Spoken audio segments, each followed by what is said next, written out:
Team India sponsorship నుండి తప్పుకున్న డ్రీమ్11. మరి Asia కప్లో ఎవరుంటారు స్పాన్సర్షిప్గా? అసలు ఎందుకు తప్పుకోవాల్సిందే డ్రీమ్11?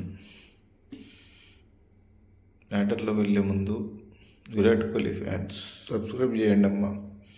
ఎంతమంది ఉన్నారో చూద్దాం. అసలు మ్యాటర్ ఏంటంటే డ్రీమ్11 స్పాన్సర్ నుంచి తప్పుకోవడం జరిగింది. ఎందుకు అంటే ఇండియాలో గేమింగ్ యాప్లు బ్యాన్ చేయబడింది. పార్లమెంట్లో చట్టం తీసుకురావడం జరిగింది. ఇండియాలో ఇలాంటి ఆన్లైన్ గేమింగ్ యాప్లు నడవద్దు అని. సో అందుకనే వాళ్ళ యాప్ నడవనప్పుడు వాళ్ళే స్పాన్సర్షిప్ చేసి ఏం చేస్తారు? సో కాబట్టి అందుకే వారు తప్పుకున్నారు. ఇక ఆసియా కప్ అంటే ఆసియా కప్ స్పాన్సర్షిప్ లేకుండానే జరగబోతున్నట్టు తెలుస్తూ ఉంది. ఎవరు వస్తారో నెక్స్ట్ స్పాన్సర్షిప్కి ఎవరు వస్తారో కమెంట్ చేయండి.